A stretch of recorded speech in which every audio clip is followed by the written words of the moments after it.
Hey everybody, my name is Briana Whiteside and welcome back to my YouTube channel. If we're not following each other on social media, we definitely should be, okay? So you can find me on Instagram at Briana_Whiteside, on Facebook at Briana Whiteside, on Twitter at BRI_Whiteside, or Periscope, Bri_Whiteside. And of course, you've made it to my YouTube channel, Briana Whiteside.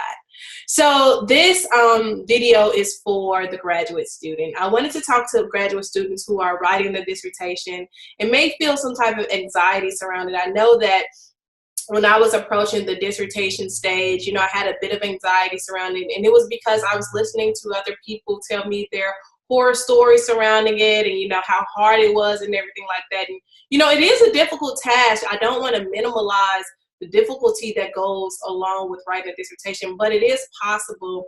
And so I did it. I completely drafted my dissertation within 6 months. And I want to let you know how you can draft your dissertation in that amount of time, or even just, in a longer span of time, but make it more manageable for you. So the first thing that I would suggest you do is choose a topic that you are passionate about. And so my tips are from more of a humanities perspective. I'm an English major. And so I know that sometimes we choose these projects like, oh my God, I don't know what I'm interested in, I'm just going to choose something. That's a surefire way to not complete your dissertation. So first and foremost, you need to choose a topic that you're passionate about. Not something that someone may have talked you into doing or anything like that, but something that you really, really care about.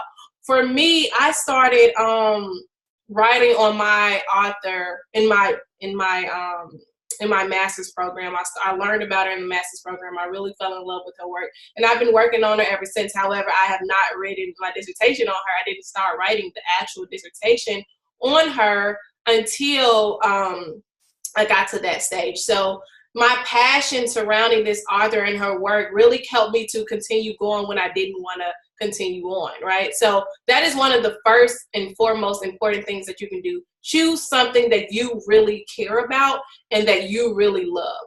Don't worry about the naysayers or the people who tell you can't do something, because it's not their project, right? It's yours. You can set the speed and the success of your own project.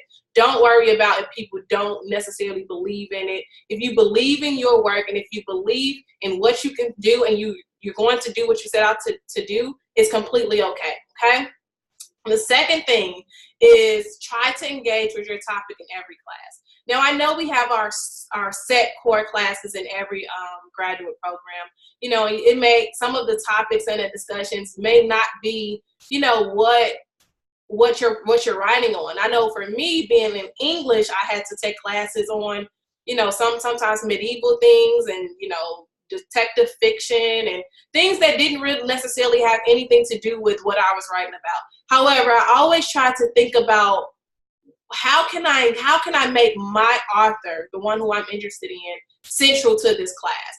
Even if we're talking about things that do not pertain to Black people, how can I make my author, how can I situate her within discussions about this? And so in exercising that strategy, I was able to think about my work from a larger perspective, not just from a small, side, hey, I only do this one thing. No, I was able to look at my writer from a really, really big perspective. And it really helped, because when I finally start writing the dissertation, I was already thinking about her in so many different facets that, my project became this big project, right? And so it had merit.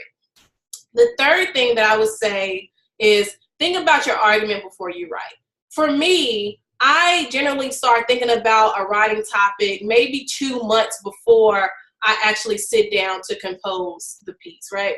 The reason why I do this, I like to get my mind exercising and thinking around what I really want to say. Sometimes it's just a small idea. If I have a small idea, then I begin to cultivate it over the course of time. This may be work while I'm working out.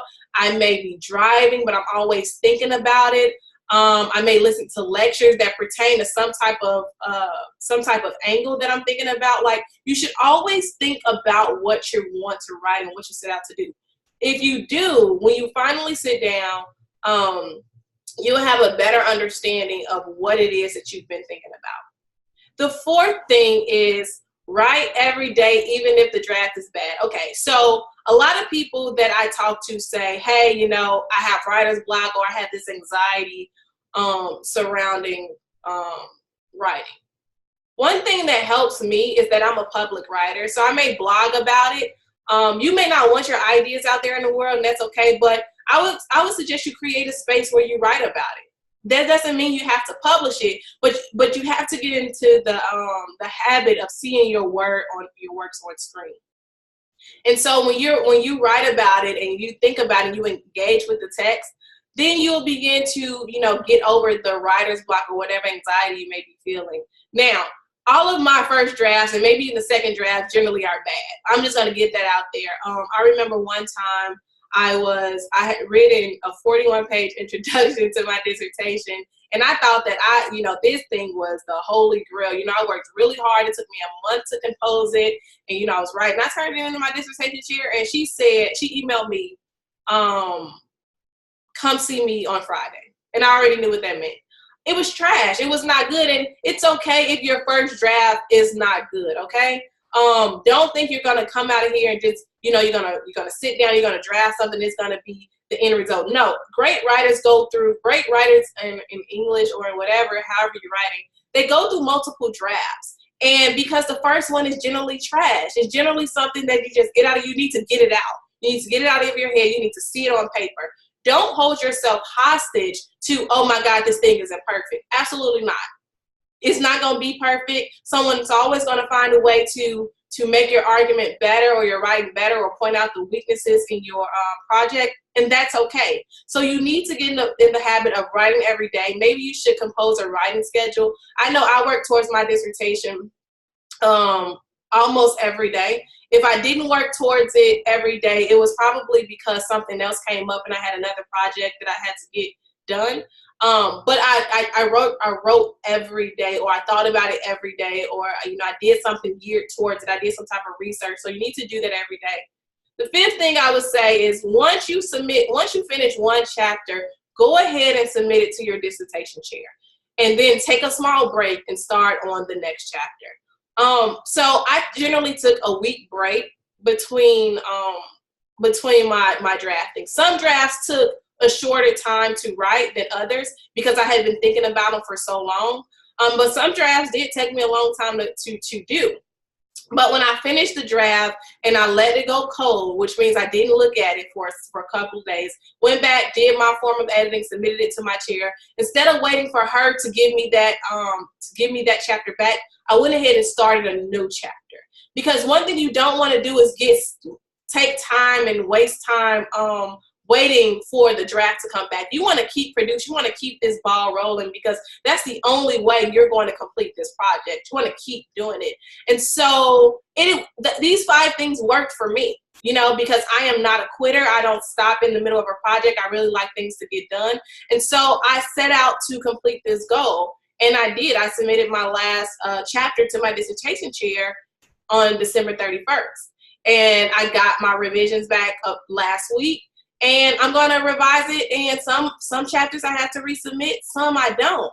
But my whole dissertation has been drafted. So now it's just a matter of cleaning up the cosmetic things, and I don't have the weight of this project on my shoulders. So I want to let you know that the dissertation is comparable. The dissertation is it's an exercise. It is something that can be done. It's like a gatekeeping tool. Don't allow fear or, you know, oh my God, I've never done this before, to hinder you. You can do it, and you can do it within the time frame that you set out to do it. My dissertation chair says she finished hers in 6 months completely. I drafted mine in 6 months. I didn't finish it in 6 months, but I'm going to finish it in 7, and that is okay. And it's not me rushing through. It is me working diligently towards a project that I really believe in. And that links back to the first tip that I gave. Work on something that you're passionate about, because if you're passionate about it, you will get the job done. So I really, really, really hope that this video helped you and kind of helped subside some of the anxiety you may have about approaching the dissertation or even writing about the dissertation. It is possible. It is time consuming, yes, but it's not the end of the world. And as you keep working on it and you start to see the finish line, you will be okay. All right. So talk to you soon. And if you have any comments or any questions, feel free to leave them in the comment box down below. So I hope you have a magnificent day, and I'll talk to you soon. Bye.